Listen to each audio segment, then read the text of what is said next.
You're probably, well aware of the strategy, but how I built my portfolio is sticking to those three really important keys, which is, buying under market value, good capital growth and good yield. It sounds easy, but there's a lot of, it's very difficult to get a property with all three. It took a decade at least to, build up the connections, and like 90% of the properties that we pick up, which we'll go through, you'll be able to see for yourself, 90% are off market sales. So usually they're not on real estate or domain, at least 90% of them. If they were trying to sell the property to get top dollar, usually the people that would pay top dollar are owner occupiers, but they can't move in because they're on a fixed lease for 7 or 9 months or however long's left. So that usually just compounds and adds to the fact of why it's harder to sell. Glad you've seen that, because it's a lot of, everyone's always like, there must be a catch, there must be something wrong with it. And like, no, there's nothing wrong with it. We'll have pest and buildings, go through them, all that kind of stuff. But there's 1,000 different scenarios. And out of, let's say, 100 properties that we go through, let's say, there might only be 5 or 7 or 8 properties out of 100 that the sellers are very motivated,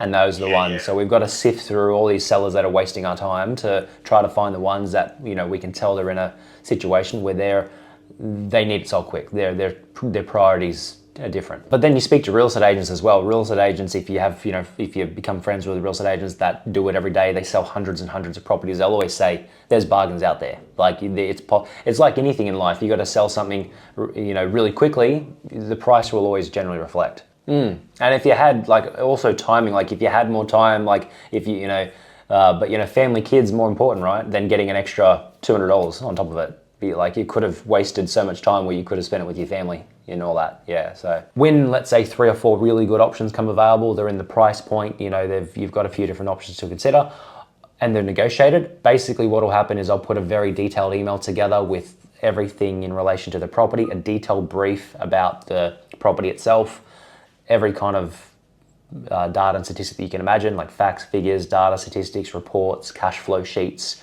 a breakdown of what it'll cost in terms of entry, costs, etc., to get into that property, and the comparable sales, on market comparables as well, so you can see all the addresses of ones that have recently sold and other ones that are actually on the market that are comparable, and everything about the property. So I'll always email you through the property first, and generally it could be, you might be working or busy at the time, so I'll always email them through first, and then I'll basically send you through a quick text message just to, alert you to it and say, check your emails when you can and let me know when you're free for a chat and what time's good for you. And then that way, if you text me back and say, can you call me after work, then we can basically, pencil it in and we can jump on the phone. I'll always try to shoot you through a text to say, just sent you through a few properties and are you free in an hour, or let me know when you're free and we can jump on the phone and start going through them.